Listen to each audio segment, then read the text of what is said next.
Boa noite, amados, a paz do Senhor Jesus. Nós vamos assim agradecer ao Senhor e cantarmos o Salmo 108, que diz que nós estamos firmes no Senhor. É um louvor, um louvor antigo, mas com um poder muito grande, porque ele fala da palavra. E quando nós estamos fracos e nos momentos difíceis, temos que buscar refúgio no Senhor. Você cante esse louvor com fé, com ânimo no Senhor. Que seu coração esteja firme nele.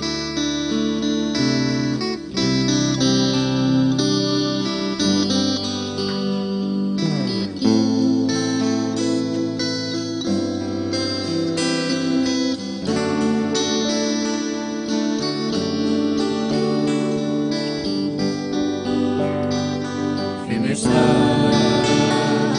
o meu coração, ó Deus, cantarei, entoarei, louvor da minha alma. Firme está o meu coração, ó Deus, cantarei, entoarei louvores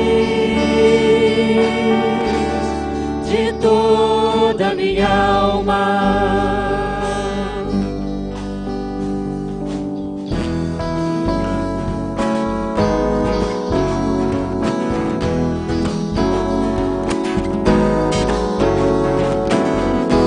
Despertai, saltério,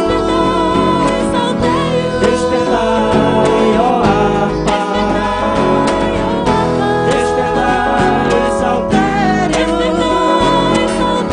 despertai, ó harpa. Quero acordar a alma, quero acordar a alma,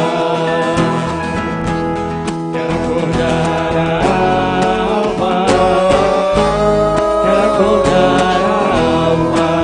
Despertai, saltério. Despertai, saltério, Despertai, saltério. despertai, ó harpa. Despertai, ó harpa. Despertai, saltério, Despertai, saltério. despertai, ó harpa.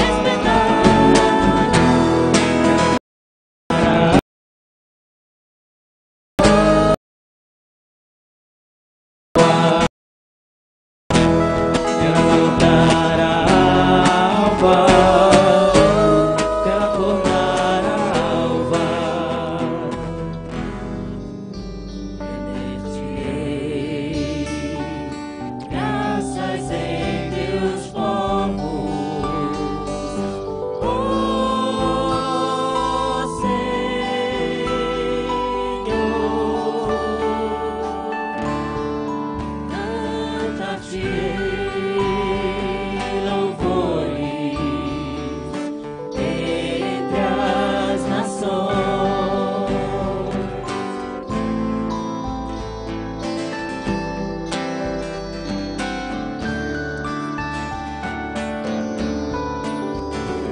Porque acima dos céus se eleva tua misericórdia.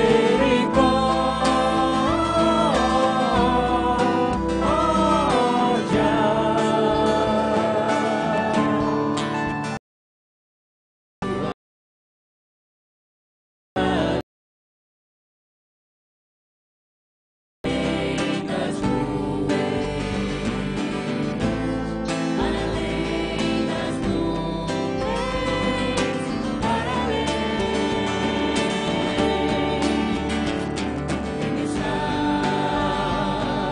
Está o meu coração, ó Deus.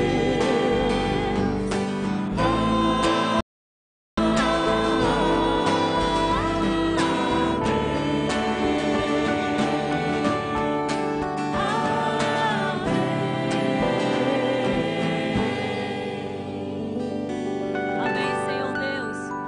Louvado seja o teu nome, Senhor. Aleluia. Aleluia, Senhor. Louvamos a Ti, Senhor Jesus. Queremos te agradecer, Senhor, por tudo que o Senhor faz na nossa vida, Senhor. Esse louvor fala, Senhor, eu te agradeço por se lembrar de mim. E com alegria, com júbilo, você se regozije na presença do Senhor, porque Ele é digno do nosso louvor, da nossa adoração. Louve ao Senhor nessa noite, da forma que está no teu coração. Aleluia, Deus. Te agradecemos, ó Pai, por tudo que o Senhor tem feito e por tudo que o Senhor ainda vai fazer, Senhor. Eu te agradeço, Deus, Por se lembrar de mim e pelo teu favor, e o que me faz crescer. Eu vivo pela fé e não vacilo. Eu não paro, eu não desisto.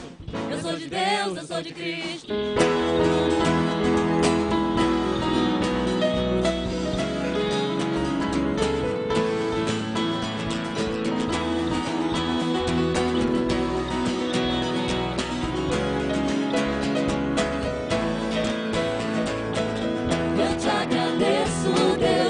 Se lembrar de mim e pelo teu favor, e o que me faz crescer. Eu vivo pela fé e não vacilo. Eu não paro, eu não desisto. Eu sou de Deus, eu sou de Cristo.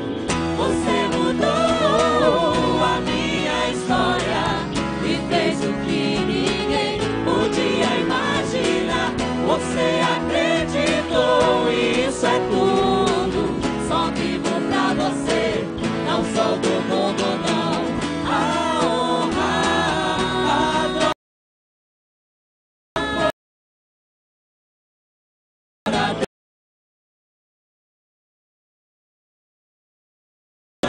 é pra dizer que te pertenço, Deus. Eu te agradeço, Deus, que no deserto não me deixou morrer e nem desanimar. E com aquela mãe que não desiste, você não se esqueceu, você existe. Você mudou a minha história e fez o que ninguém podia imaginar. Você acreditou e isso é tudo. Só vivo pra você, não sou do mundo, não. A honra, a glória, a força, todo louvor.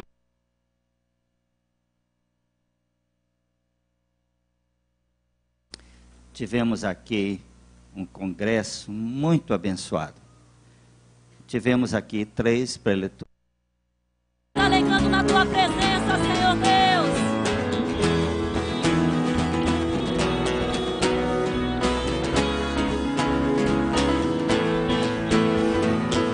Você mudou a minha história e fez o que ninguém podia imaginar. Você acreditou, é tudo. Só vivo pra você, não sou do mundo, não. A honra,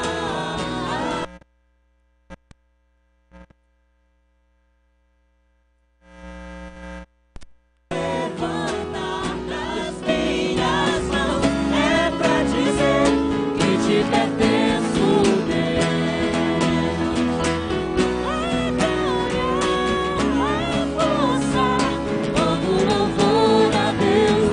E o levantar das minhas mãos é pra dizer que te pertenço, Deus. Amém, Senhor. Aleluia. Louvado seja o teu nome, Senhor. Queremos declarar que te amamos, Senhor. Tu és, Senhor, Deus, o nosso Senhor. Tu és o amado da nossa alma. E o coração na tua presença, Pai. Oh, Senhor Deus. Louvado e exaltado seja o teu nome. Eu te amo, ó Senhor, de todo o coração. Meu refúgio, protetor, a minha salvação.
de tuas asas sempre estarei.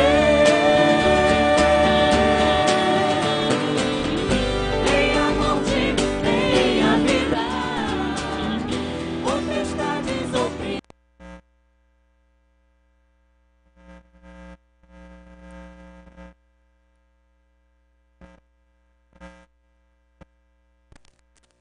Nem a morte, nem a vida, potestades oprimidas,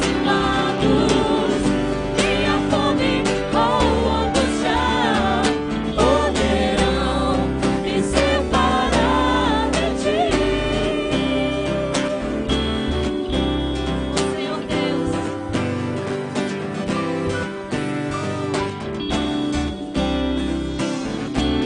claro e santo é o Senhor. Santo, Santo, Santo, Santo, Santo,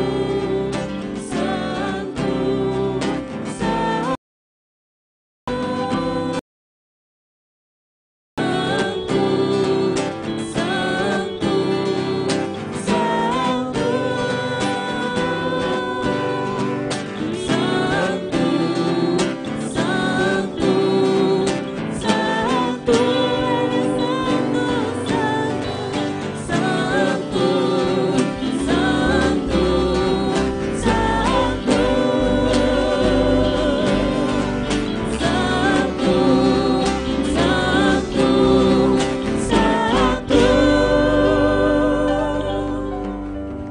Aleluia, Senhor. Louvado seja o teu nome, Senhor. Aleluia, Senhor. Não há outro igual a ti, Senhor. O teu nome é santo, Senhor. Tu és adorado em meio ao teu povo. Que o Senhor possa limpar o nosso coração, as nossas vestes nessa noite. Para que nós possamos, Senhor, entrar na tua presença, Senhor. Sermos tocados por ti, pelo teu Espírito.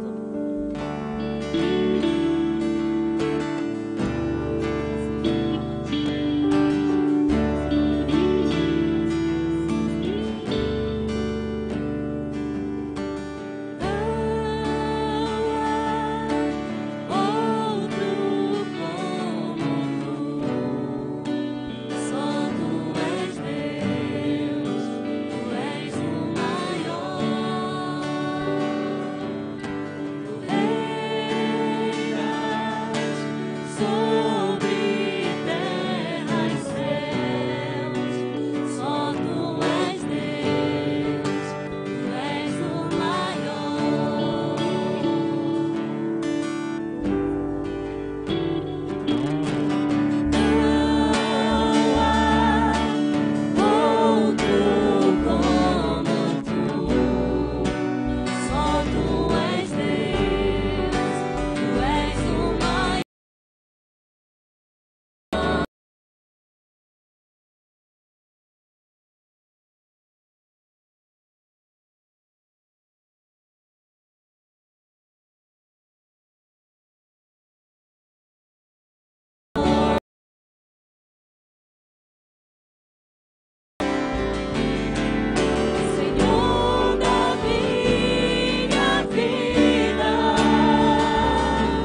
Graças a Deus.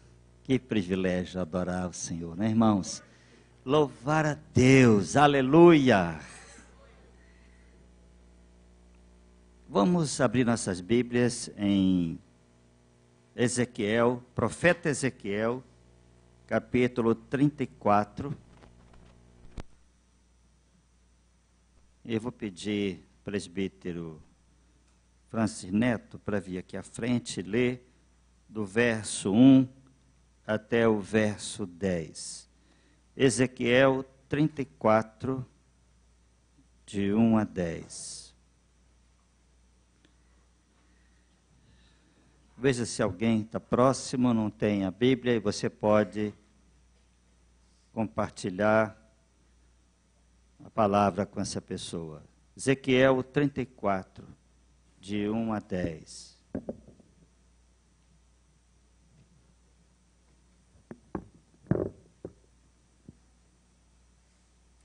Amém? Todos acharam, irmãos? Amém. Diz assim a palavra do Senhor. Veio a mim a palavra do Senhor dizendo: Filho do homem, profetiza contra os pastores de Israel, profetiza e dize-lhes: assim diz o Senhor Deus: ai dos pastores de Israel, que se apacentam a si mesmos. Não apacentarão os pastores as ovelhas? Comeis a gordura, vestivos da lã, e degolais o cavado, o cevado. Mas não apacentais as ovelhas. A fraca não fortalecestes, a doente não a curastes, e a quebrada não ligastes. A desgarrada não tornastes a trazer, e a perdida não a buscastes, mas dominais sobre elas com rigor e dureza. Assim se espalharam, por não haver pastor, e se tornaram pasto para todas as feras do campo. As minhas ovelhas andam desgarradas por todos os montes e por todo o elevado outeiro. As minhas ovelhas andam espalhadas por toda a terra, sem haver quem as procure ou quem as busque. Portanto, ó pastores, ouvi a palavra do diz o Senhor Deus, visto que as minhas ovelhas foram entregues à rapina e se tornaram pasto para todas as feras do campo, por não haver pastor, e que os meus pastores não procuraram as minhas ovelhas, a si mesmo e não apacentaram as minhas ovelhas. Portanto, ó pastores, ouvi a palavra do Senhor. Assim diz o Senhor Deus: eis que eu estou contra os pastores, e deles demandarei as minhas ovelhas, porei termo no seu pastoreio, e não se apacentarão mais a si mesmo. Livrarei as minhas ovelhas da sua boca, para que já não lhes sirvam de pasto. Amém.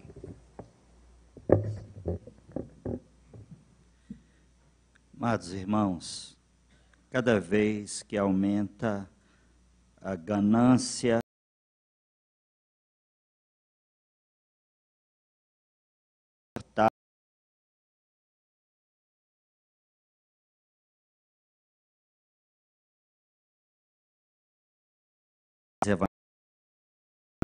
acontece isso. As pessoas estão preocupadas em construir o seu reino e não o reino de Deus.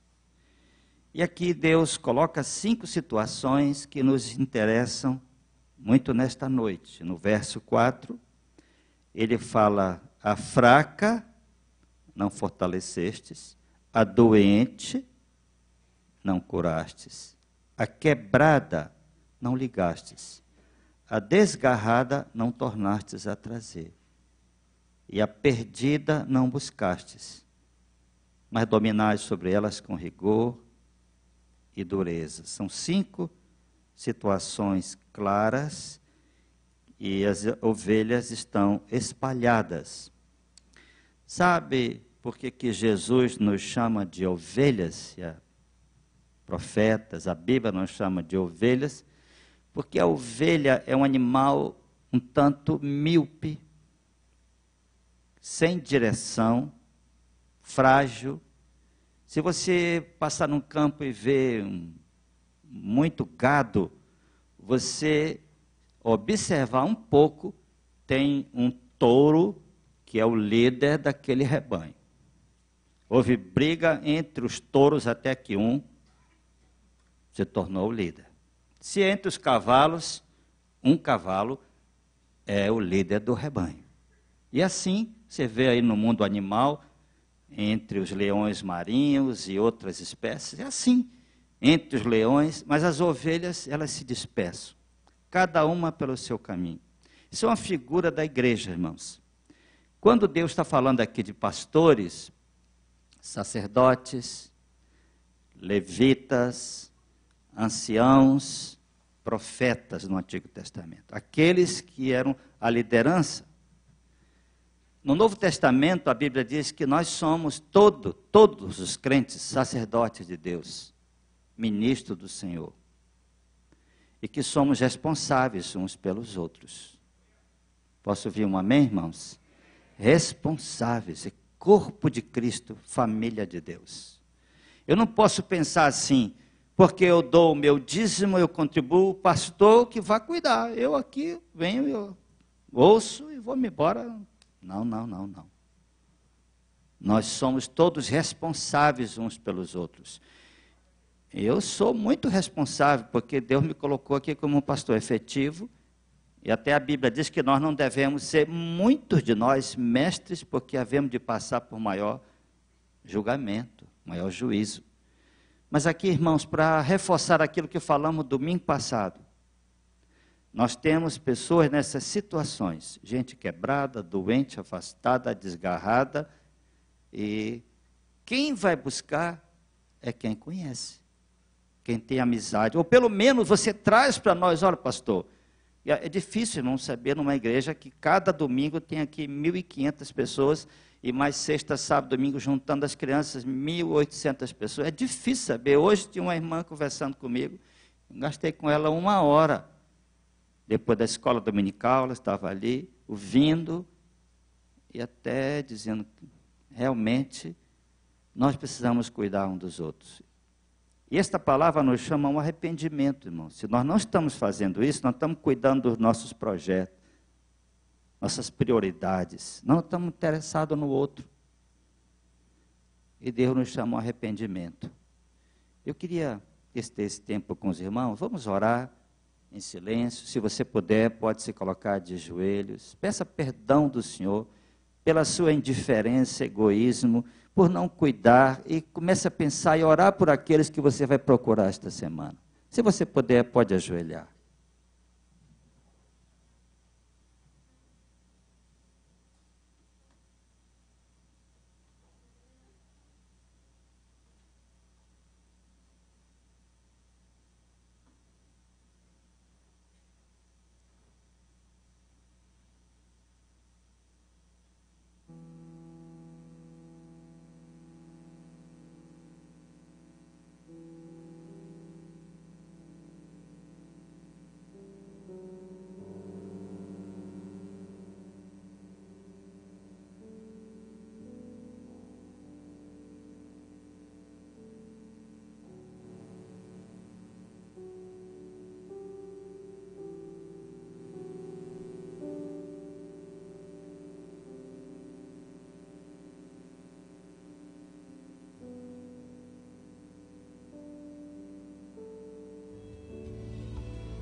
Senhor,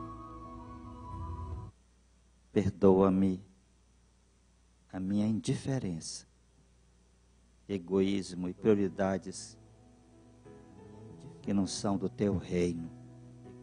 Perdoa nós como corpo de Cristo, que temos deixado para trás algumas pessoas que estão feridas, estão quebradas, estão afastadas, estão mesmo, Senhor, necessitadas.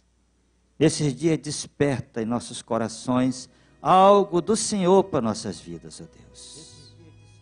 Ajuda-nos a nos humilhar diante de Ti e a lembrar estas pessoas, quem sabe até alguns de nós tivemos aqui conflitos, demandas com elas se afastaram. Perdoa a Tua igreja, tem misericórdia de mim, do Teu povo, e ajuda-nos a trazer de volta as Tuas ovelhas. Ó Deus, em nome de Jesus, Pai. Amém. Amém. Graças a Deus, irmãos. Amém. Que o Senhor nos ajude, irmãos, nesses dias a fazer isso. Amados irmãos, tem uma irmã entre nós aqui da PEC, a PEC, Aliança Pro Evangelização de Criança. Glaucilene, pode vir à frente.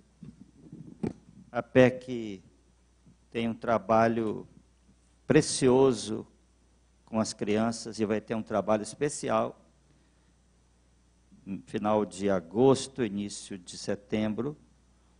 E vamos ouvir um pouquinho nossa irmã aqui.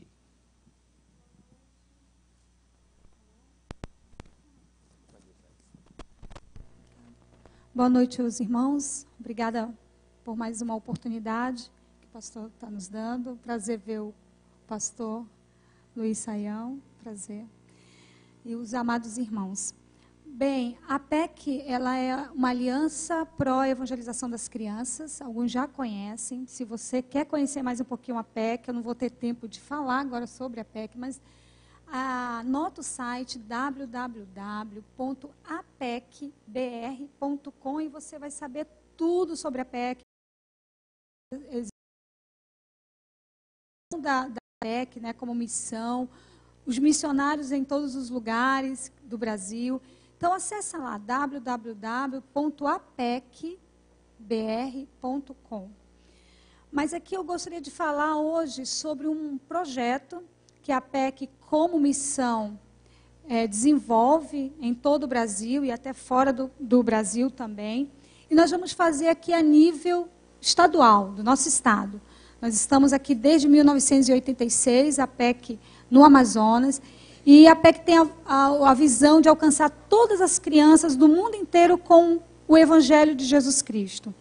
E para isso a gente desenvolve alguns projetos para o alcance das crianças. E esse projeto vai acontecer no dia 30 de agosto, agora desse ano, a 10 de setembro. Então vão ser 10 dias de trabalho diretamente com as crianças. E nós estamos usando o versículo de Mateus 1,17, que diz: vinde após mim e eu vos farei pescadores de gente, de homens, de crianças, né? Então nós vamos pescar crianças em 6 localidades, tá?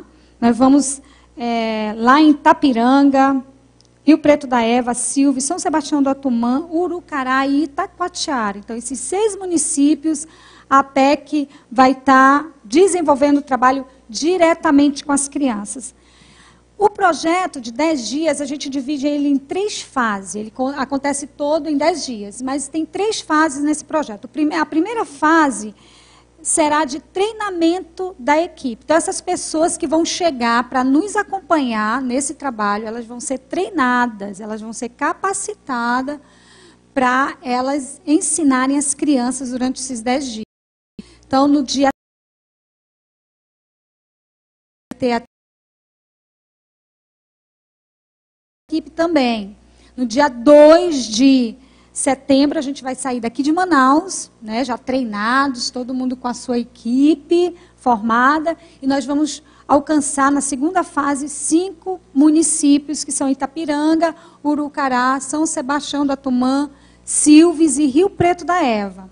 Então, durante 3, 4 e 5, nós vamos estar nessas cidades simultaneamente, e cada equipe vai trabalhar na sua área durante o dia com as crianças. Então, vai haver classe de 3 dias no lar, classe de 3 dias na igreja, evangelismo na rua, na escola, aonde houver oportunidade de fazer o trabalho. Então, de manhã e de tarde, trabalho diretamente com as crianças, e à noite, treinamento para a igreja de Jesus Cristo nesses municípios. Então, uma igreja vai oferecer o treinamento para que as outras igrejas daquela localidade possam ser treinadas, capacitadas para o trabalho também para com as crianças. Depois disso, no dia 5, 6 pela manhã, as equipes vão sair dessas localidades e a gente vai agora para Itacoatiara. Nós vamos ficar lá do dia 6, 7 e 8. 8 e 9, até pela manhã. Do dia 9 de setembro, nós vamos estar em Itacoatiara, todas as equipes agora espalhadas pela cidade.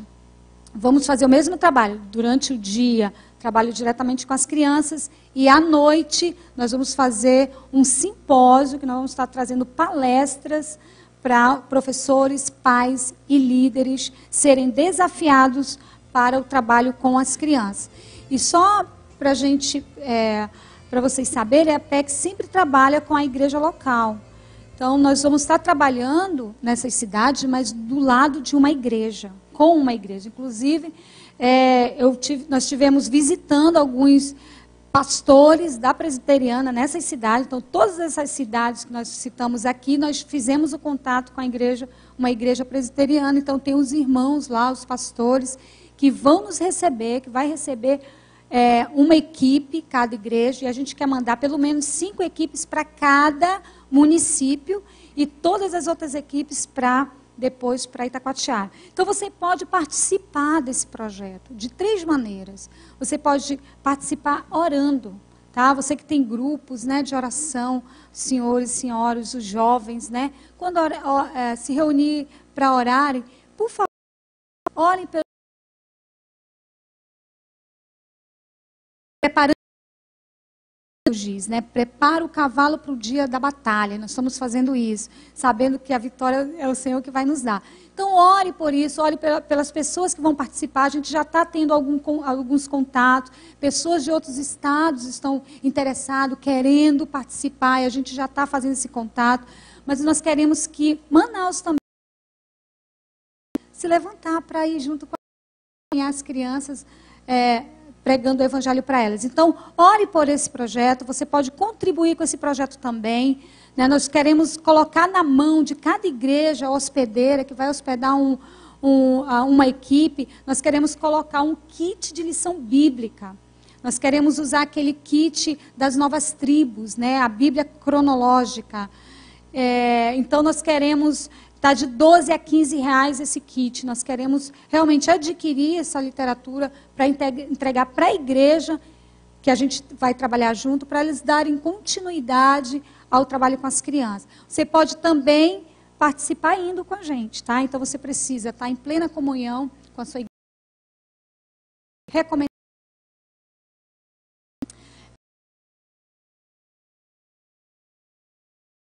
conhecer, saber mais um pouco da sua vida espiritual, e também pagar R$350 para participar durante 10 dias, tá? O qual você vai ser alojado para o treinamento, vai receber todo o treinamento, o deslocamento que você vai sair de uma cidade para outra já está incluso nesse valor. Então, você pode participar dessas 3 formas. Se quiser mais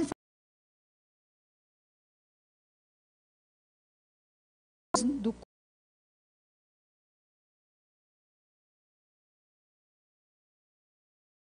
bonito, vai ficar, pedir já a autorização do pastor para colocar no quadro, e você depois pode ver melhor, ou falar comigo, eu posso pegar teu e-mail e passar todas as informações, ok? Muito obrigada pela oportunidade. Obrigado você. Nós vamos apoiar esse trabalho. Irmãos, a situação do interior do Amazonas é uma situação perigosíssima em relação à prostituição infantil.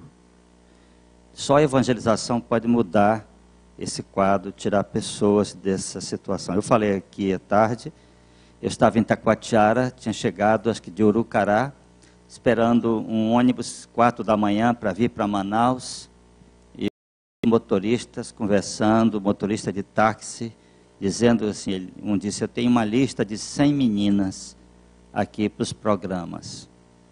Ele disse, para mim, menina com 19 anos já está velha. 13, 14 anos.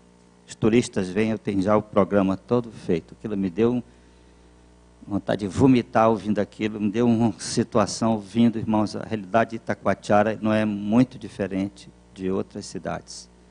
Então nós vamos, esse trabalho vai ser, por favor, ore, até se você quiser colocar, coloque uma oferta, que todas essas cidades que a Gláucia mostrou aqui, nós temos igrejas, são igrejas jovens de 10, 8, 6 anos para cá, até Silves começou faz 2 anos, nós vamos apoiar e trabalhar junto com esses irmãos da PEC, que são uma bênção. Geralmente são irmãs, né? Mas os homens também estão chegando aí. Muito bem. Amados irmãos, alguns irmãos têm, talvez não viram hoje aqui, uma equipe, a igreja com 150 cestas básicas, irmãos, para 150 famílias nos Solimões. Louvado seja Deus. Isso foi uma oferta de uma irmã da igreja e também da Chácara Primavera, que é pastor Ricardo Agreste, lá de Campinas. Eles, sabendo da situação, nós somos amigos, e teve um membro da igreja dele, que a filha frequenta aqui, falou lá, e eles levantaram, mandaram R$13.500 e compramos de alimentos, tá? Lá nos Solimões. Graças a Deus pela generosidade dos irmãos. E alguns irmãos têm me perguntado sobre o Pedras Vivas. Pedras Vivas está em obras. Eu acho que daqui 2 meses nós vamos poder usar o salão principal sem aqueles problemas todos que tivemos, já com uma nova energia e com o som e tudo. E a área lá de trás está em construção, muitas coisas esses dias. Seja fiel no seu dízimo, nas suas ofertas, e esses dias não precisa de muito cimento. Está se gastando lá muito cimento. E você puder fazer isso, faça. E uma boa notícia, irmão, nós já temos todo o dinheiro para terminar o Pedras Vivas. Só que ainda está com os irmãos aí, né? Então, vamos ficar em pé, vamos orar, e com alegria você traz seu dízimo, sua oferta, e assim nós vamos caminhando. E vamos orar também aqui por Rosenilda. Está aqui. Rosemilda também. A irmã da Rosiane Valcácio, irmãos. Está para amanhã fazer uma cirurgia no cérebro. Estado grave. Vamos orar nesta hora. Ore comigo você aí, se você falar ou não. Rosemilda. Senhor, nós te apresentamos a Rosemilda. Amanhã, esta cirurgia perigosíssima. Deus, tua mão esteve nas mãos dos médicos. Retirar esse tumor, retirar o que for, sem deixar sequelas nesta tua filha, Senhor. Tem misericórdia dela, Deus querido. E agora, Senhor, que vamos apresentar nossos dízimos e ofertas, supre as necessidades do teu povo, abençoa a casa do teu povo com fartura, para que tenha com que acudir o necessitado. E seja louvado o teu nome com aquele espaço, que seja para a glória do teu nome, para um grande trabalho e influência nesta cidade do Evangelho de Cristo. Em nome de Jesus. Amém.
acima de todas as coisas eu sei que meu Deus é fiel.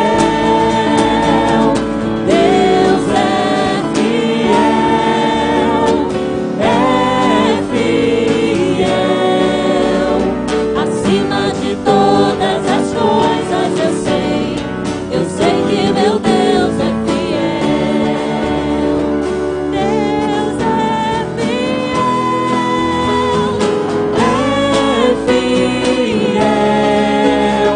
acima de todas as coisas eu sei que meu Deus é fiel. Deus é fiel, acima de todas as coisas eu sei que meu Deus é fiel. Acima das circunstâncias eu sei que meu Deus é fiel. Acima da morte e da vida, acima da morte e da vida eu sei que meu Deus é fiel. Amém, Senhor. Obrigada, Senhor Deus. Podemos nos assentar, Graças a queridos. Deus. Graças a Deus. Amados irmãos, tivemos um congresso muito abençoado este fim de semana, promovido pela Rádio Transmundial, em parceria conosco aqui, pastor Joctan, que está lá embaixo com os seus livros. Tivemos aqui pastor Russell Shedd, pastor Itami, pastor Luiz Saião, que está aqui conosco e vai trazer a palavra de Deus esta noite. Temos sido edificados pelo irmão e vamos, sem demora, então, ouvir a palavra de Deus. Irmãos, é especialista em hebraico e tem, assim, é um dos tradutores da nova versão internacional da Bíblia, junto com o Dr. Russell Shedd e outros eruditos aqui do Brasil. Muito bem, pastor Luiz Saião.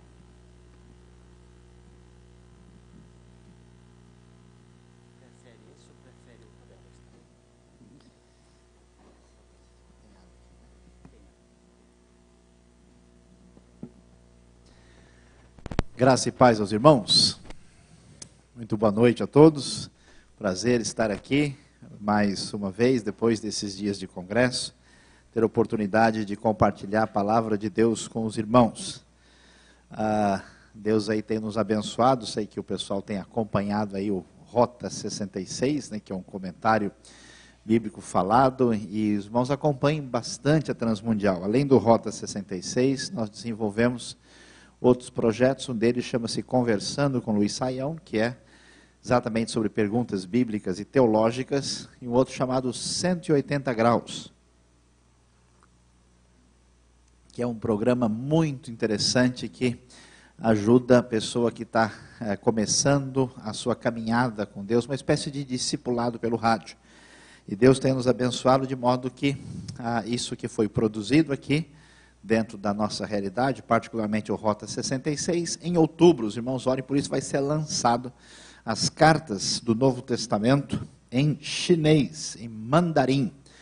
Nós vamos para o interior da China, lá no meio da etnia Miao, não é nada disso que você está pensando, é o nome, porque então não mexe muito com eles, porque é uma etnia, vamos dizer, minoritária, e é mais fácil fazer alguma coisa ali sem constrangimento da realidade em volta. Então Deus tem nos abençoado, o material que está sendo traduzido também para o inglês e o espanhol. Os DVDs devem ser traduzidos para o alemão, para passar na TV na Alemanha da Transmundial, em português, com legenda em alemão. Então Deus tem sido muito bondoso. E os irmãos vão ter aí uma recomendação hoje, acho que alguns conhecem, outros de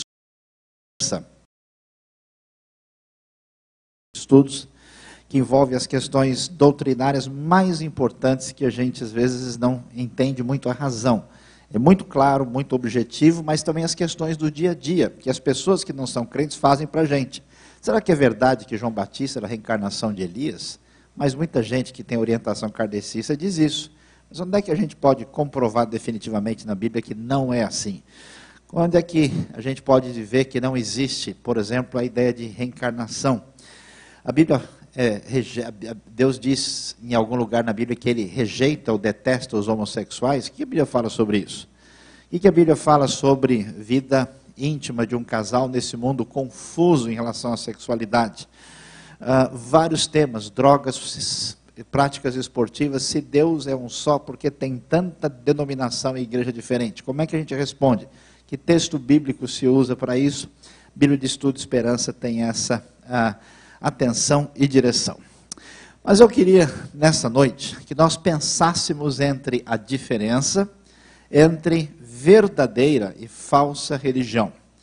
Verdadeira a expressão de fé e expressão de fé que não agrada a Deus. Por isso, os irmãos são convidados a abrir em Gênesis capítulo 4. Nós vamos ler na versão Almeida 21. Nós trabalhamos como coordenador da NVI e também da Almeida 21, uma versão tradicional, mas muito mais fácil de entender pela sua fluência e facilidade de compreensão. E mesmo assentados, vamos acompanhar a compreensão do texto da palavra de Deus, que vai nos dizer o seguinte em Gênesis capítulo 4. Adão conheceu intimamente Eva, sua mulher. Ela engravidou e, tendo dado à luz Caim, disse: alcancei do Senhor um filho homem. Tornou ela a dar à luz outro filho, Abel, irmão dele. Abel tornou-se pastor de ovelhas e Caim, agricultor. Tempos depois, Caim trouxe do fruto da terra uma oferta ao Senhor.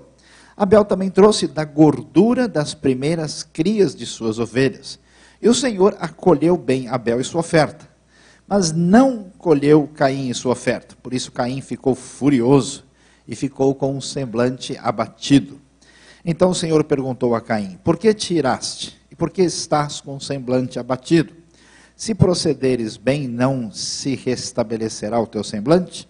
Mas se não procederes bem, o pecado jaz à porta, e o desejo dele será contra ti, mas tu deves dominá-lo. Então Caim disse a seu irmão Abel: vamos ao campo. Enquanto estavam no campo, Caim se levantou contra o seu irmão Abel e o matou. E o Senhor perguntou a Caim: onde está Abel, teu irmão? Ele respondeu: não sei, por acaso sou guarda do meu irmão? E Deus prosseguiu: que fizeste? A voz do sangue do teu irmão está clamando a mim desde a terra. Agora, maldito és tu, serás afastado da terra que abriu a boca para receber da tua mão o sangue de teu irmão. Quando cultivares a terra, ela não te dará mais sua força. Serás fugitivo e vagarás pela terra. Então Caim disse ao Senhor: a minha punição é maior do que a que posso suportar. Hoje me expulsas da face da terra, também me esconderei da tua presença.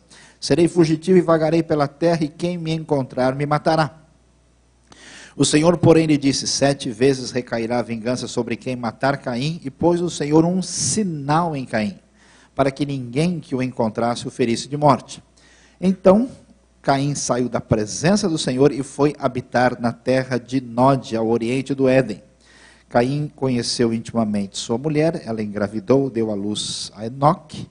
Caim edificou uma cidade e deu-lhe o nome de Enoque. Então vamos até versículo 17, aqui de Gênesis capítulo 4. Meus queridos irmãos e irmãs, olhando para Gênesis 4, nós vamos entender o cenário que a palavra de Deus nos apresenta. Nós tivemos o grande problema que acontece depois da criação do homem e da mulher, que é exatamente a queda, o afastamento de Deus, a ruptura que o homem tem em relação a Deus por causa do pecado. E depois deles terem perdido o Éden, o homem nessa situação de dificuldade interna consigo mesmo, com o próximo, com o mundo à sua volta e com Deus, tendo perdido o jardim do Éden, agora a pergunta é: o que vai acontecer do futuro? Qual vai ser, a nossa esperança? E de repente tem uma coisa nova e boa acontecendo que parece prometer esperança. E isso vai acontecer exatamente quando Eva vai engravidar e vai esperar dar à luz a um bebê que vai ser chamado Caim. E isso é tão forte e importante, né? A palavra Caim até hoje em hebraico tem o sentido de adquirir, de inclusive comprar. E ela então diz, olha, quando Caim nasce, alcancei do Senhor um filho homem. Quem sabe agora a gente vai ter esperança, já que deu tudo errado para trás, daqui para frente as coisas vão ser de outra maneira e Deus irá nos abençoar. E aí ela tem agora um segundo filho, enquanto Caim significa exatamente essa ideia de adquirir, comprar, Abel, palavra hevel do hebraico, tem um sentido de neblina, é a mesma palavra que aparece lá em Eclesiastes, que as Bíblias antigas, não tendo a melhor tradução, dizem vaidade, significa uma coisa sem consistência, algo que não tem, vamos dizer, uma essência muito substancial, é uma névoa, uma neblina, uma coisa que se vai, parecido com o algodão doce que as crianças comem assim, a gente mastiga e desaparece, né? É uma coisa mais ou menos assim. Então Abel, por causa da transitoriedade da sua vida, aparece aí e surge claramente a divisão. Diz o texto que Abel tornou-se um pastor de ovelhas, que geralmente envolve ovelhas e cabras, e Caim era agricultor. E vocês conhecem a história. Nesse momento em que o homem está distanciado de Deus, depois da queda, e Gênesis 4 em diante vai mostrar os efeitos, o aprofundamento da queda e seus resultados na raça humana, os dois vão comparecer perante Deus, eles vão chegar num culto. E é interessante, Caim vai trazer uma oferta para o culto, e Abel vai trazer uma oferta para o culto. Não sei se você percebe, você leu a história comigo e viu que a história termina em homicídio, um assassinato. Nós temos 4 pessoas aqui nessa história, a população local é 4, morre 1, taxa de criminalidade de 25%, muito elevada, né? E a gente vai ver que o primeiro assassinato da história humana começa num culto. Por isso, a religião é uma das coisas mais perigosas da raça humana. Quase todo tipo de atrocidade feita na história sofreu manipulação religiosa. É interessante ver isso, porque quando alguém quer fazer o mal e entende que Deus é o seu aliado, quem pode segurar uma pessoa dessa? E o texto vai mostrar para a gente o que vai acontecer. E vocês conhecem. O que acontece? Caim vai trazer do fruto da terra, oferta para o Senhor, e Abel traz lá das ovelhas. E o Senhor aceita a oferta de Abel, mas não aceita nem Caim, nem a sua oferta. E aí a gente lê isso e fica preocupado, né? O que está acontecendo, afinal de contas? Por que é que Deus aceita um culto e não aceita o outro? Hoje muitas pessoas parecem dar a ideia de que eles estão dando uma ajuda a Deus, comparecendo à igreja, contribuindo, fazendo alguma coisa. Eles sempre imaginam que eles são o centro da coisa. A pergunta é se Deus aceita o nosso culto, se aceita o tipo de adoração, o tipo de coisa que é oferecida a Ele.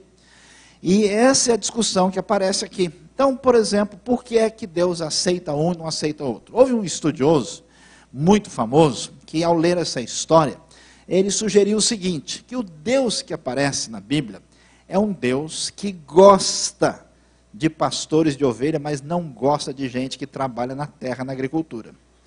E uma das razões porque ele pensou isso é porque o povo de Israel era nômade e ao chegar na terra de Canaã, descobre os cananeus que adoram Baal e são agricultores. E que Deus tivesse uma preferência assim, mais pró-pecuária do que para a agricultura. Mas é muito difícil sustentar essa ideia quando a gente continua lendo a Bíblia, porque Deus não mostra nenhum tipo de parcialidade nas Escrituras, sustentando uma, vamos dizer, preferência para um grupo e não para o outro. Até porque todas as coisas pertencem ao Senhor, do Senhor é a terra, sua plenitude, o mundo e os que nele habitam. Não há nenhuma ideia no texto que sugira isso. Mas há um outro grupo de pessoas que preferiu entender esse texto de uma outra maneira. A questão é que Deus tem um lado gaúcho. Ele gosta de churrasco. O negócio dele é carne, la parrilla, né? A coisa é de outra natureza. Por quê? É lógico que Deus chegando lá na mesa do Caim, alface, tomate, palmito, né, coisas assim, do outro lado picanha, maminha, fraldinha, amém, irmãos? Que coisa maravilhosa, né?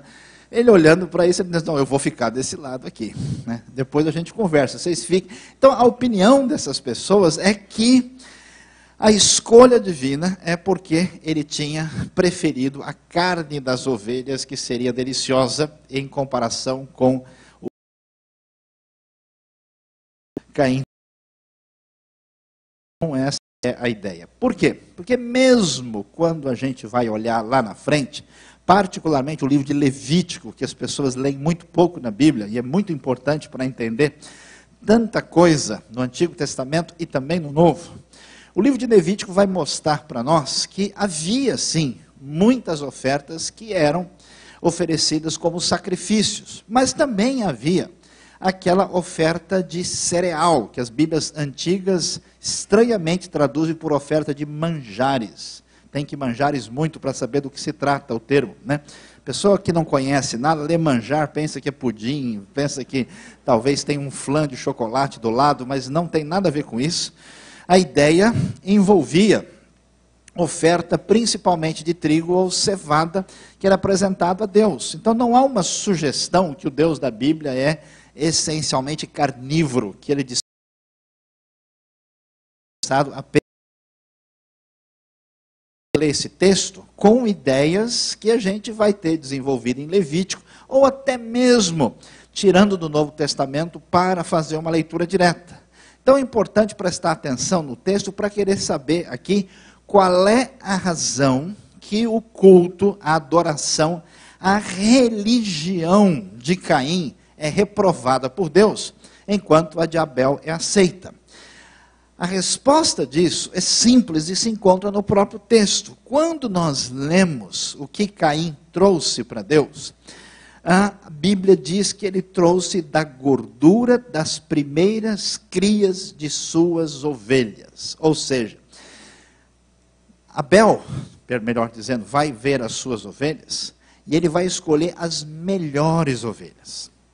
Depois de escolher as melhores ovelhas, ele vai separar, né, essas primeiras crias e vai trazer da carne melhor, da carne gorda, vamos assim dizer. É como se a gente estivesse separando o filé mignon, a picanha, para ser oferecida a Deus. Então, o que a gente descobre na atitude de Abel? Descobre que na sua maneira de adorar a Deus, ele entrega para Deus o melhor possível. Separa do rebanho o melhor e da carne do rebanho dá o melhor. Enquanto Caim tem uma atitude aparentemente simples, mas que é bem complicada. O texto diz simplesmente que ele trouxe do fruto da terra uma oferta ao Senhor. Ou seja, para Caim, a oferta dedicada a Deus é uma coisa normal, comum. Para Abel, a oferta dedicada a Deus é o melhor possível.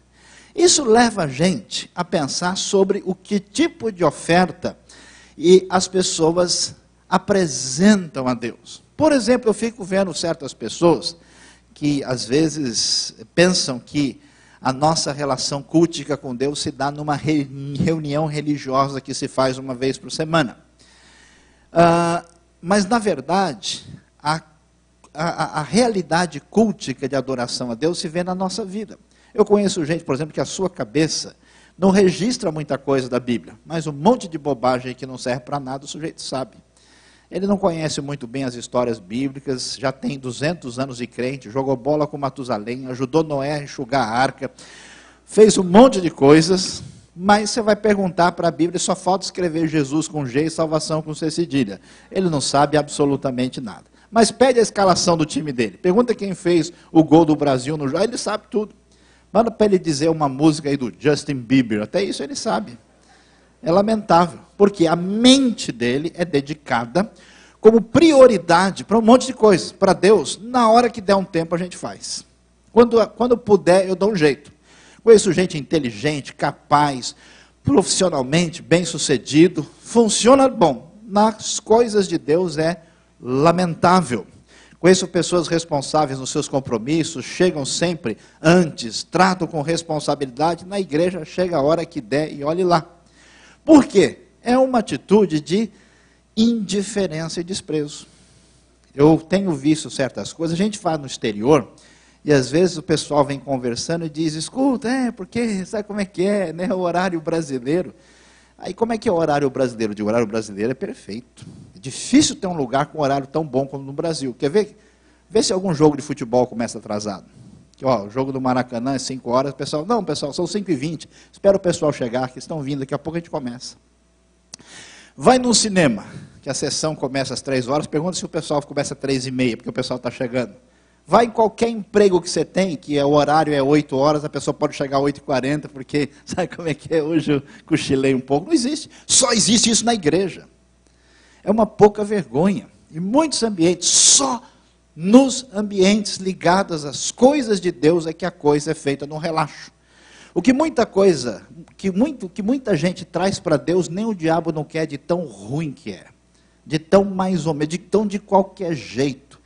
É um monte de aula de escola dominical que o cara dá uma olhadinha nos últimos 5 minutos para ver, para empurrar com a barriga e levar no tapa o negócio. É um monte de coisa feita na irresponsabilidade. O que é isso? É a religião de Caim. Qual é o problema? O problema é quando a gente considera Deus uma pessoa não especial. Eu acho interessante, né? Você já viu aquelas brincadeiras de amigo secreto no final do ano?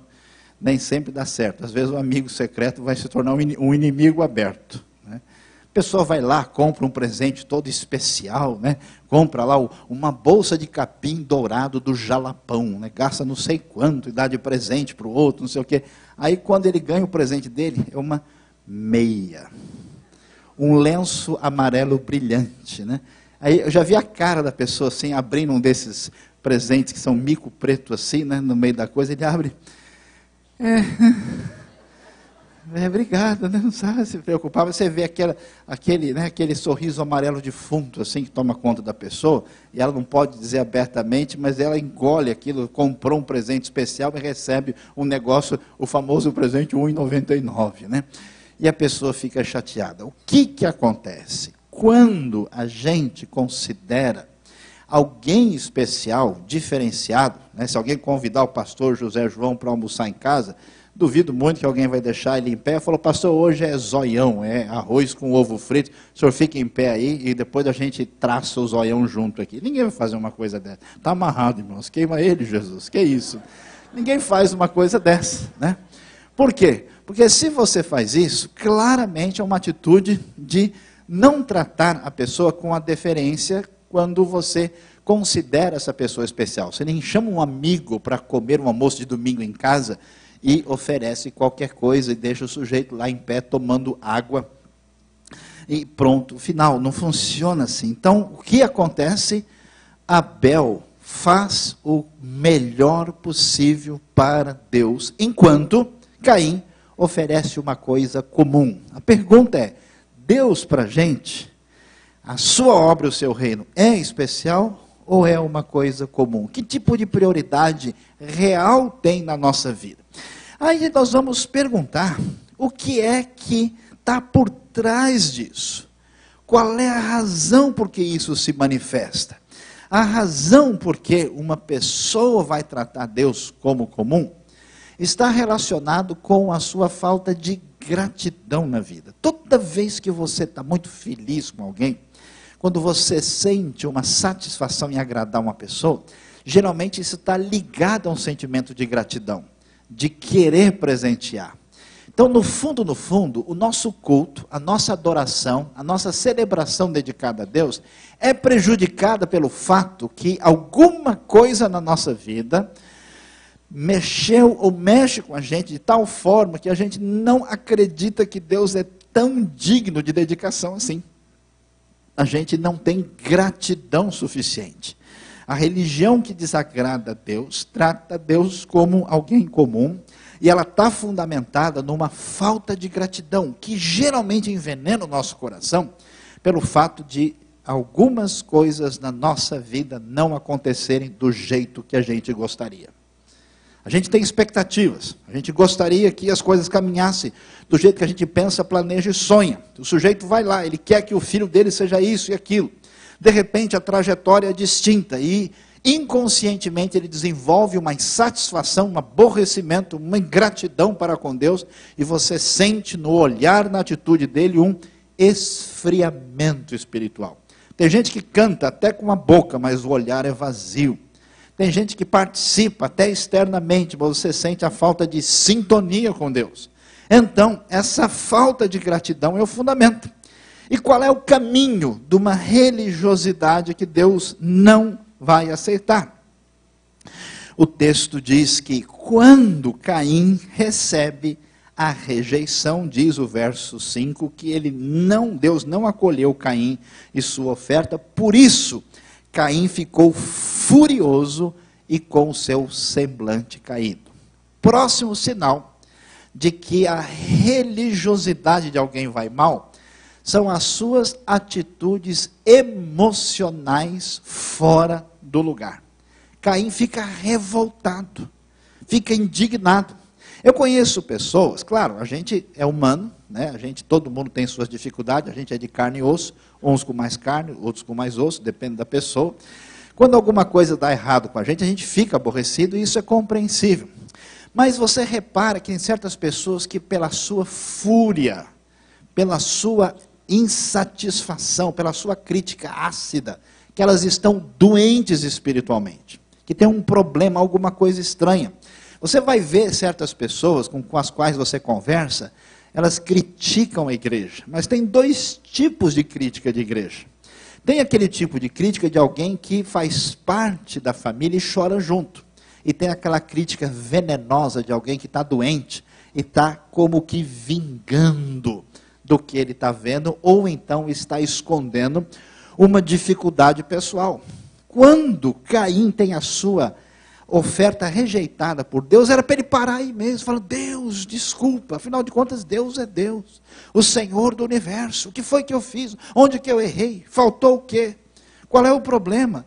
Mas ao ser rejeitado, ele se revolta, fica furioso, e a palavra na Bíblia é interessante, fala literalmente no hebraico que a cara do Caim caiu. Por isso que fala que o seu semblante está descaído. Pessoas espiritualmente doentes não levam a Deus a sério, não o colocam como prioridade, sofrem da falta de percepção de Deus na sua vida, ficam com o coração ingrato, e o próximo é uma instabilidade emocional incompreensível que tem fundamento espiritual, revolta, fúria, uma espécie de indignação que não tem sentido. Ele se revolta, fica com o semblante abatido. Eu acho interessante. Meus queridos, a gente não presta atenção direito nesse texto, mas se você vai ver que cada vez que Caim dá uma mancada, Deus chega devagarzinho com a manifestação da sua graça. Por quê? Toda vez que Caim dá um passo escada abaixo, Deus fala com ele. E essa fala de Deus é muito impressionante porque ela é respeitosa. Ela é cuidadosa e ela tem o objetivo de resgatar Caim. É interessante isso, porque às vezes a gente vê uma pessoa fazendo bobagem, indo para um caminho errado, e você vai ajudar e chuta a pessoa com tudo, né? Você já joga lá para baixo. É bem feito, não quer que desça lá, azar dele, né? Já que ele não quer, seu sangue eu me livrei das suas mãos. Pois é, essa é a nossa malvadez evangélica. Mas Deus não, Deus é bom demais. Por isso que é bom confiar em Deus, porque Ele tem misericórdia estendida para a nossa vida. Davi sabia disso, ele diz: olha, caia eu nas mãos do Senhor. Ele podia ser um grande pecador, mas de teologia ele estava perfeito. Ele, na mão dos seres humanos, eu estou fora, mas nas mãos de Deus, eu confio na sua misericórdia. E então, o que o texto diz? Que o Senhor perguntou a Caim. O Senhor tem que perguntar uma coisa a Caim? Se Caim fez o que fez, Deus já manda logo um raio, acaba com ele, Deus é poderoso, justo. O que tem que ficar conversando com Caim? Deus acaba logo com ele. Não. Olha a sensibilidade. Por isso é que nessa manhã o sol raiou e nós ganhamos mais um dia de vida, porque as misericórdias do Senhor se renovam. Por isso que a graça de Deus está estendida sobre a minha e a sua vida. Então ele vai falar com Caim e diz: Caim, por que te iraste? Deus precisa saber do Caim porque ele ficou irado? Deus está querendo ajudar o Caim, para ver se ele acorda. Deus, por acaso, não tem informação lá no HD dele, por que Caim orou? Deixa eu dar uma procurada aqui. Não, é claro que ele sabe. Por que te iraste? E por que é que você anda com a cara no chão? Porque você está com o semblante abatido? Caim, eu vou te avisar, se você proceder bem, não se restabelecerá o seu semblante. No texto original tem uma brincadeira com as palavras muito interessante, que é o seguinte: se o teu rosto, a tua cara está caída no chão, está para baixo. Se você fizer o bem, agir, ela não vai estar para cima de novo? Você não vai andar de rosto erguido, de cabeça erguida? Né? Tem um jogo de palavras sobre semblante abatido, cara para baixo e cabeça erguida.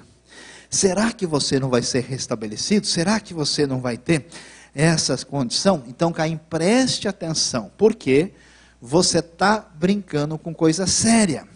Se você permitir que essa fúria fundamentada nessa ingratidão tome conta do seu coração, preste atenção.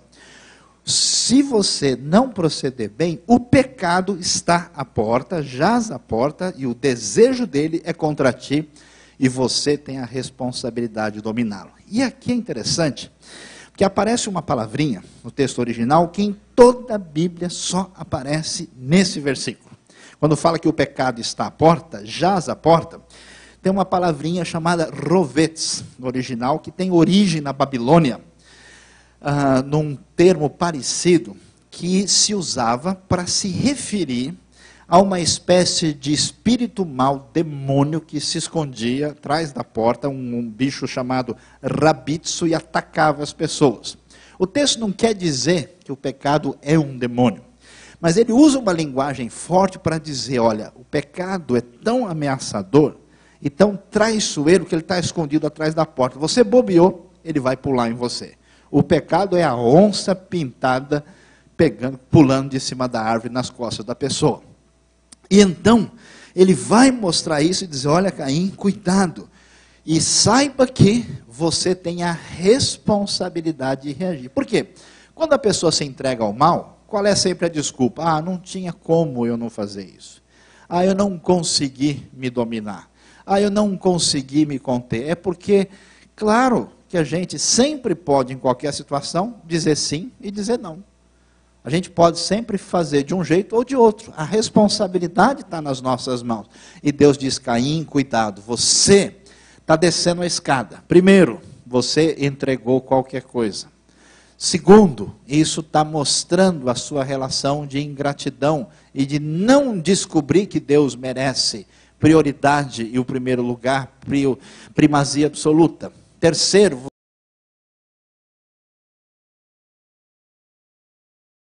essa situação pode piorar. Que é sério prestar atenção nisso, porque a gente não faz ideia da bobagem que a gente pode fazer quando se afasta do que Deus deseja.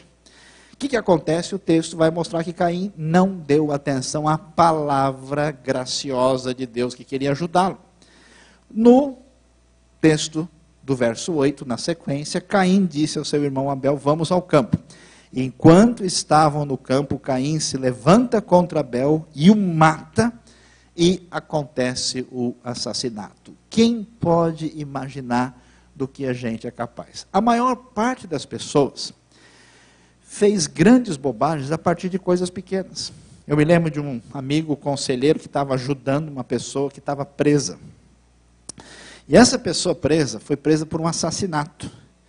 Mas foi uma coisa assim: ela teve um problema de trânsito, ralou o carro um no outro, desceu, começou a bater boca com outra pessoa, e ela tinha feito a bobagem, esse homem, de ter uma arma no carro para se defender. Na hora da cabeça quente, foi lá e deu um tiro no outro, aí foi para a cadeia.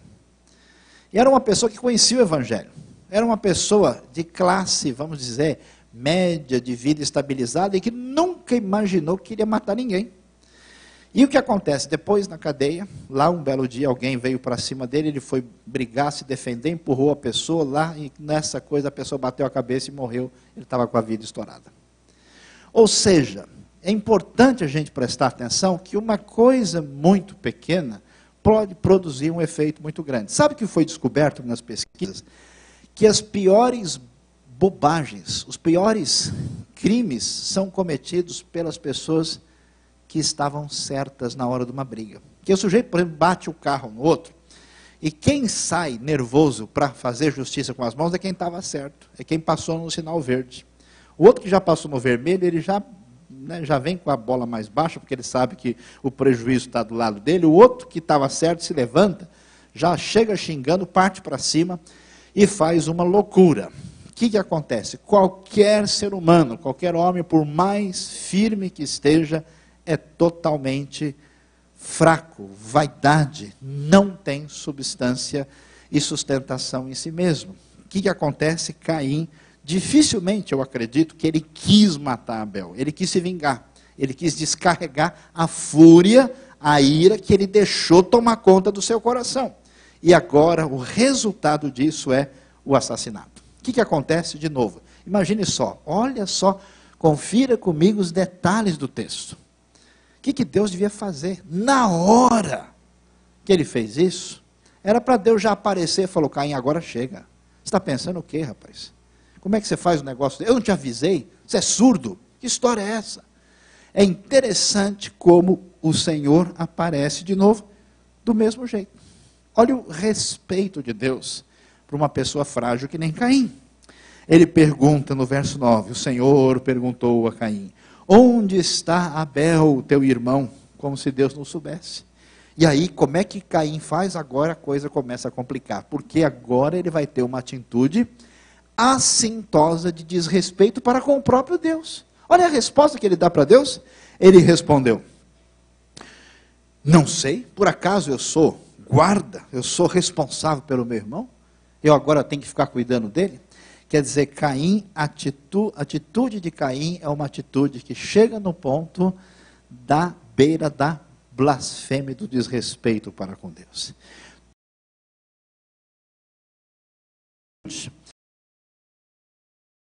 E revolta contra Deus, no fundo, tem um problema muito sério de convulsão emocional no seu coração, e geralmente de culpa muito acentuada. Um pastor amigo meu, uma vez, fez uma coisa muito interessante. Ele estava conversando com o indivíduo, e o indivíduo começou a dizer, eu não acredito em Deus, por causa disso, e não sei o quê, porque as igrejas, e foi falando com uma, sabe, aquele ácido que saía, e aí o pastor virou para ele, olha, o senhor fica tranquilo, tá? Eu sei de tudo, mas eu não vou contar nada para ninguém. Aí o homem falou, mas pastor, mas como é que o senhor soube? Quem foi que falou? Não, porque olha, veja bem, mas não foi só culpa minha, porque o problema é o seguinte, e foi, não sei o que, desesperado e nervoso, e ele aí foi e contou tudo. Aí o pastor falou, não, mas eu não sabia de nada disso. Mas como não? O senhor pegou e falou para mim daquele jeito? Eu falei, pela sua atitude, eu sabia que você necessariamente estava escondendo alguma coisa, porque ninguém fala de Deus desse jeito. E aí o homem assustou, porque ele colocou para fora aquilo que estava comendo o seu interior, pela sua atitude complicada para com Deus. Caim tem essa ousadia e Deus finalmente volta e vai de novo falar com Caim. E Deus prosseguiu, que fizeste, Caim? A voz do sangue do teu irmão está clamando a mim desde a terra. Ou seja, o que você fez, o que é feito, está testemunhado pela história. Agora saiba que maldito tu és, serás afastado da terra, que abriu a boca para receber da tua mão o sangue do teu irmão. E o que a gente descobre aqui? Que o que Gênesis ensina para a gente, é que o homem afastado de Deus vai numa situação pior. No começo, lá no Éden, Adão e Eva, Adão coloca a culpa em Eva. Essa ruptura sociológica entre duas pessoas, em Caim e Abel ia acentuada. Agora o irmão mata o irmão. E o que aconteceu no Éden? Eles perderam o Éden. Que Caim vai perder? A terra. A palavra terra aqui não é a palavra comum. É a palavra que significa solo cultivado. E aqui a gente vai descobrir uma coisa importantíssima. Caim é agricultor, Caim é lavrador. E o seu apego à terra e aos seus frutos, que são a sua riqueza, que é o que ele tem, está na frente de Deus. Tanto é que ele traz para Deus qualquer coisa. Vai saindo, pega uma laranja aí. É aquelas coisas que o pessoal gosta de dar para a igreja, porque o lixeiro demora para passar. Aquele negócio que o pessoal dá para a igreja, porque não tem para onde dar. Vai jogar fora? Dá para a igreja. Dá para Deus. É assim. A igreja, qualquer coisa, assim, a gente vai, né? Você vê coisa que o pessoal entrega, algumas coisas dá até medo, até vergonha. Você dá aquele feijão que a gente joga na parede. Se ele não furar a parede, ele volta na mão da pessoa, de tão duro que ele é. É complicado. Pois é, Caim, sabe o que acontece? Aquilo que era a sua prioridade, você vai perder. Você deixará de ter a terra e você se tornará, diz o texto, quando cultivares a terra, ela não dará mais sua força, serás fugitivo e vagarás pela terra. Você vai perder aquilo. Preste bem atenção.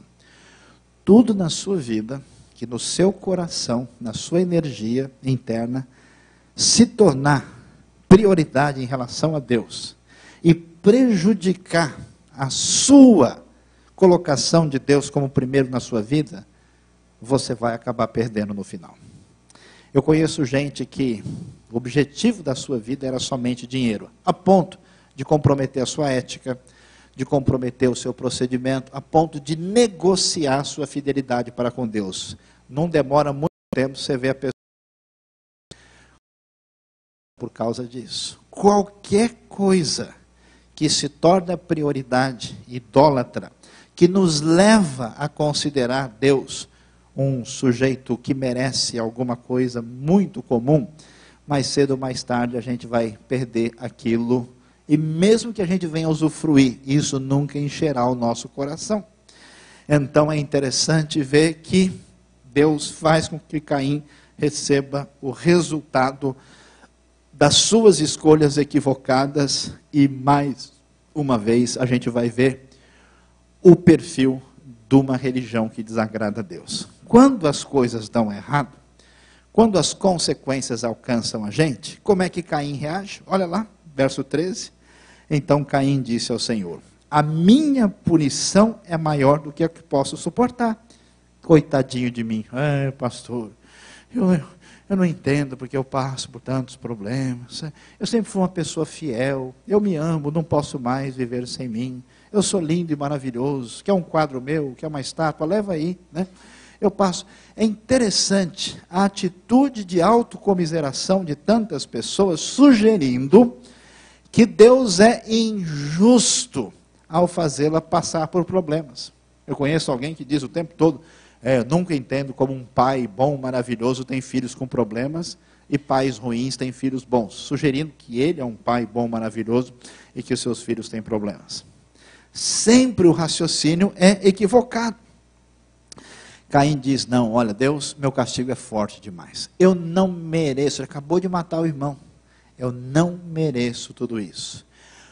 Quando o nosso coração está distanciado de Deus, surge uma insatisfação, um aborrecimento, uma revolta contra Deus, sugerindo que o que a gente enfrenta na vida não é o que a gente deveria enfrentar, que a gente é melhor do que isso. Deus não está fazendo a contabilidade certa. Nós nem sequer imaginamos o que poderia acontecer conosco se Deus fizesse a contabilidade certa. Você viraria fumacinha. E então Caim diz isso para Deus, e ele reclama dizendo: hoje me expulsas da face da terra.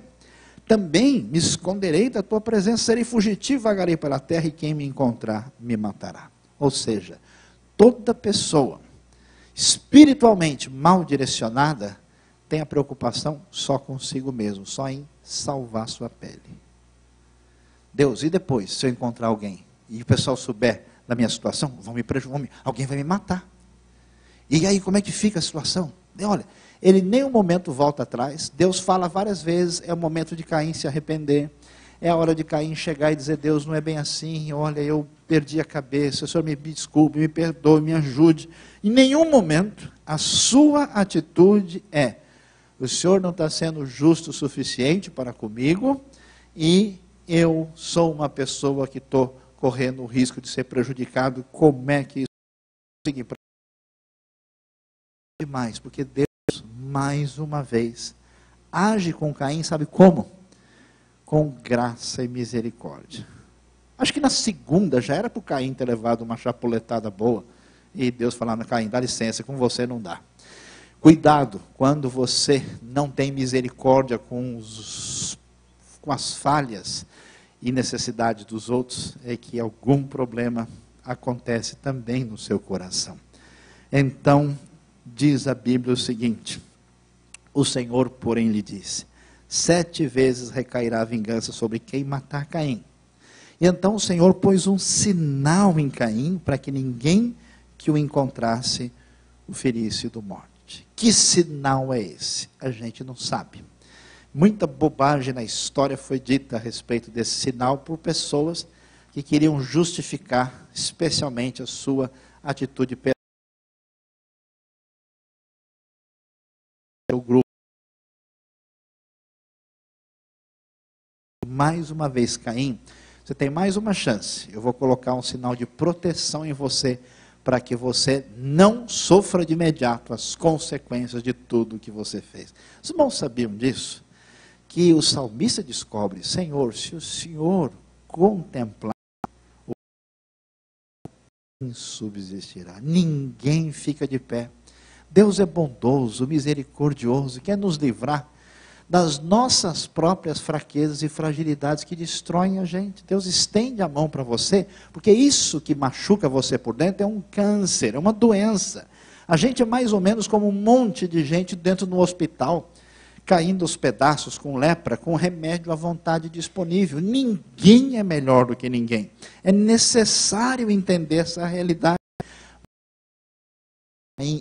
Não vou lançar a minha ira sobre você. Eu vou ser diferente da sua atitude que você teve com Abel. O que acontece? A gente vai ver que Caim acaba se afastando. É interessante. Caim saiu da presença do Senhor. Afastou-se. Apesar de Deus 4 vezes ir atrás de Caim, a graça se afasta e vai viver numa terra oriente do Éden, e lá ele dá origem a uma família, um filho chamado Enoque, e depois nós vamos ver uma coisa interessantíssima, que Abel morre. Abel, na sua atitude de dedicação total a Deus. O seu substituto é Sete. Gênesis.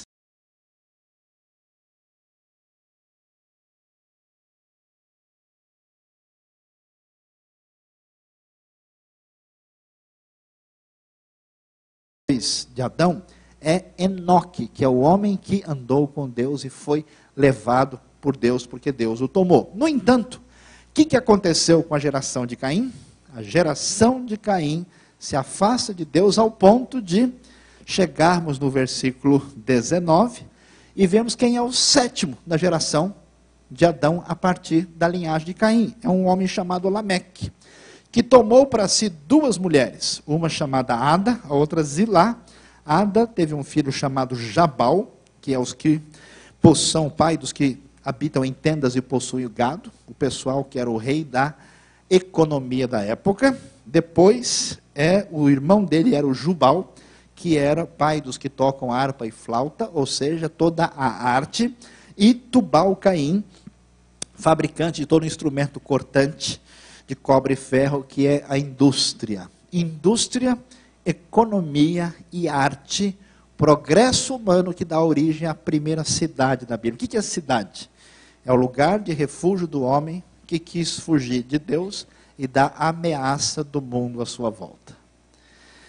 O que a gente descobre? É impressionante. Surge o progresso humano a partir da civilização de Caim, numa oposição completa a Deus. Uma geração perversa, uma geração que mistura violência, vai começar com bigamia, vai terminar com poligamia e violência completa daqui a pouquinho, capítulo 6, quando começa o dilúvio. e uma geração de perversidade. Enquanto a herança de Abel aparece em Enoque e tem uma linhagem na Bíblia de pessoas que reagem de maneira muito diferente. Então, a grande questão para a gente nesta noite é a seguinte: as coisas importantes e sérias da vida, na verdade, não são coisas grandiosas. E a grande questão para nós é o seguinte: o primeiro assassinato da história, a primeira rebelião explícita pós-queda, o início de uma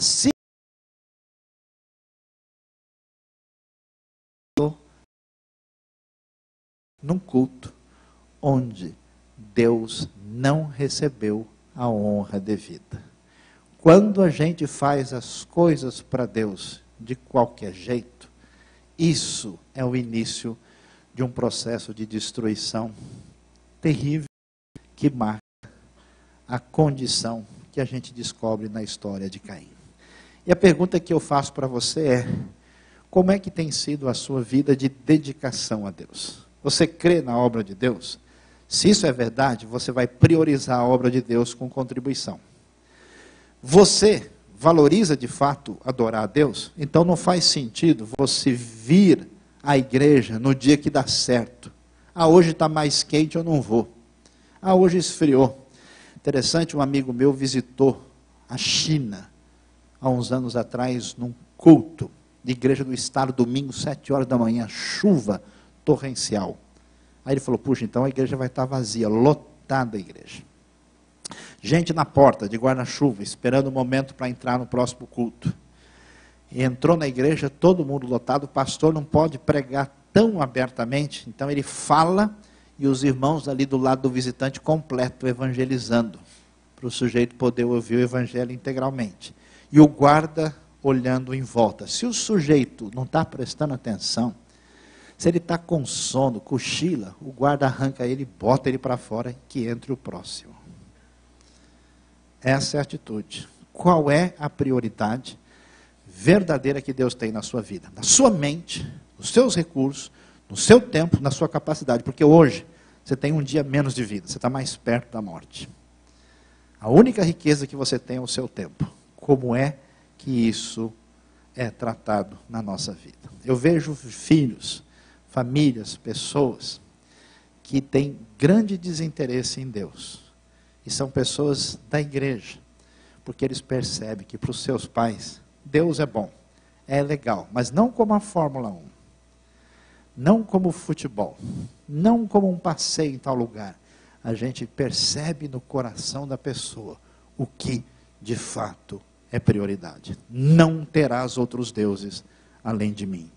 Deus abençoe o nosso coração e ajude a ter prioridade na sua vida e que os irmãos não caminhem jamais pela religião de Caim.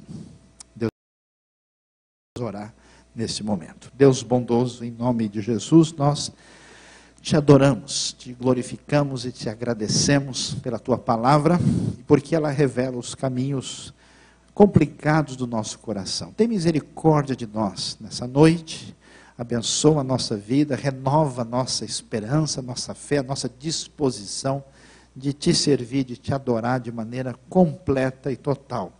Perdoa os nossos pecados, ó Deus, as nossas maldades, às vezes a nossa indiferença e prioridade. Abençoa o nosso coração nessa noite, nos dando temor e disposição de te servir da maneira que o Senhor merece. Nós te agradecemos, te adoramos e te bendizemos. Em nome de Jesus. Amém. Deus abençoe o nosso coração nessa noite.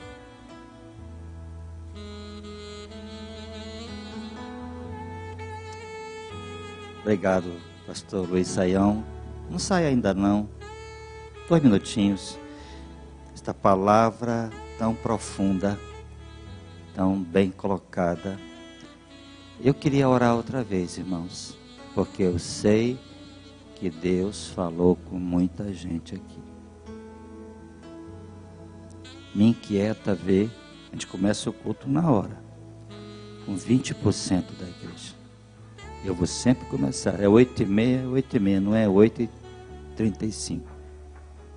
É 5 da tarde, não é 5h05. 7h30, 7h30. Onde está o nosso coração? Já percebi que muitos vêm uma vez ou outra, quando dá. Mas se estiver assistindo o jogo e for para prorrogação, pois pênalti só sai depois que termina tudo. 2 horas e pouco. Agora, uma palavra, irmãos, para nós orarmos mais uma vez. Você avaliou sua vida ouvindo esta palavra? A sua religião é de Abel, aceitável a Deus?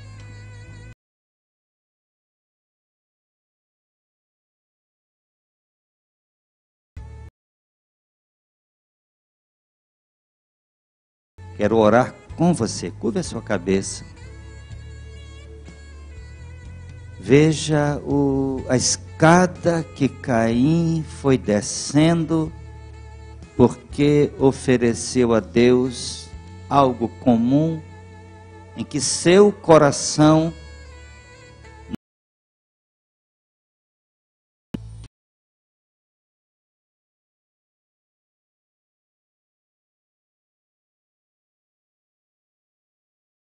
uma escada para baixo. Eu quero te dar a oportunidade hoje de se arrepender, de pedir a Deus: Senhor, o que eu tenho feito? Meu tempo, minha adoração, minha devoção, Senhor. Eu não vou chamar você à frente, mas eu quero te pedir, se o Senhor fala contigo, quero orar pela sua vida, porque entristece o meu coração como pastor, muitas coisas que eu vejo aqui dentro. Me adoece. Eu quero orar por você, para Deus te abençoar, por causa da graça de Deus. Você vai tomar uma atitude hoje. Eu quero te pedir, onde você está? Se você tem vivido relaxadamente assim, fica em pé no teu lugar. Eu quero interceder pela tua vida como um servo de Deus, um filho de Deus, que Deus me colocou responsável por esse rebanho. Deus te abençoe, querido. E você pode ser também alguém que nunca aceitou a Cristo. Vem e volta.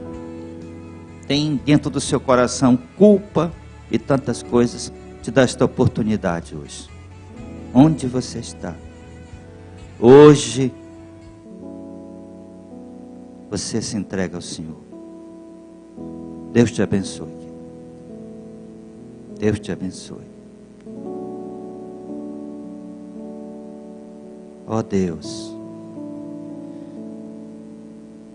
mais um convite, onde você estiver, não deixa isso para amanhã. Se amanhã eu vou ler a Bíblia, eu vou resolver isso. Vai não, mas não. Se você não resolver hoje, depois desta palavra tão apropriada, amanhã é outro dia. Onde você está?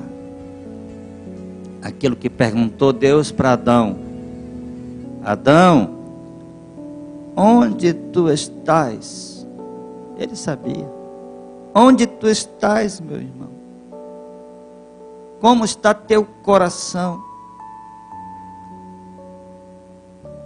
3 horas no Facebook, nem 3 minutos com a Bíblia. 2 horas na televisão, nem 2 minutos com a Bíblia, com oração. Onde tu estás? Adão disse: escondi-me, tive medo. A culpa faz isso. Mas hoje é noite de perdão, noite de lavagem do Espírito de Deus na tua vida. Hoje à noite você vai sair daqui: Senhor, me ajuda a reorganizar minha vida, minhas prioridades. Eu estou com a religião de Caim. Se sobrar eu oferto, se der eu faço, quando dá eu vou ao grupo familiar. Cuidado.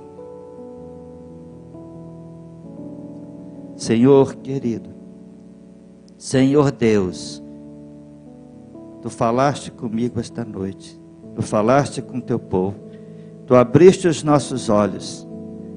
Livra-nos, Senhor, desta religião dos relaxados, para os que dão para o Senhor as coisas comuns, que não honram, não dignificam o Senhor para dar o melhor da vida, do tempo, dos recursos, das emoções.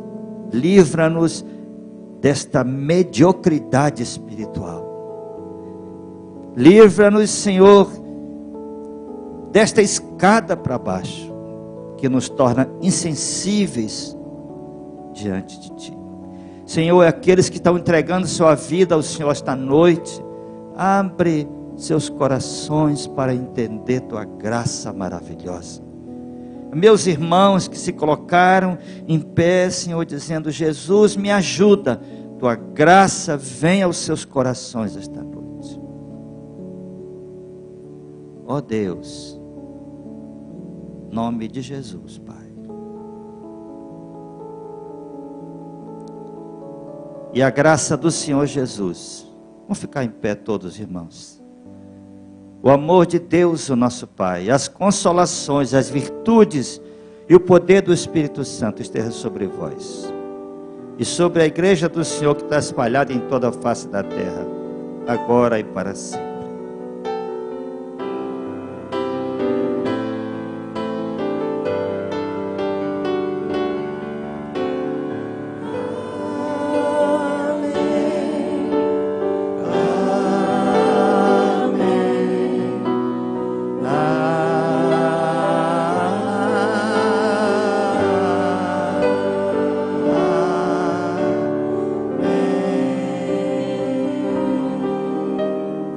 Não saia ainda não. Por favor, sente. Nós temos coisa muito preciosa para falar com você ainda hoje à noite. Não saia ainda não. 5 minutinhos no máximo. Atenção, queridos.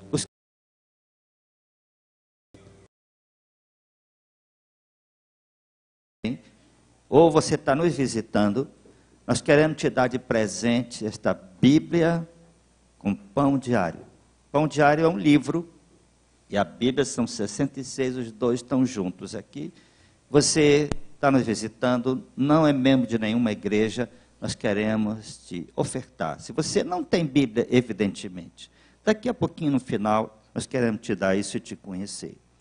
Atenção, você tem aqui na contracapa do boletim a eleição para presbíteros e referendo do pastor da igreja. Tem 11 irmãos que foram indicados por vocês, selecionados pelo conselho. No próximo domingo, se você é membro da igreja, você vai escolher 8 entre esses 11. E no caso do pastor, você vai preencher uma cartela, se você é membro da igreja, uma ficha de votação, só dizendo sim ou não. A ideia é continuar.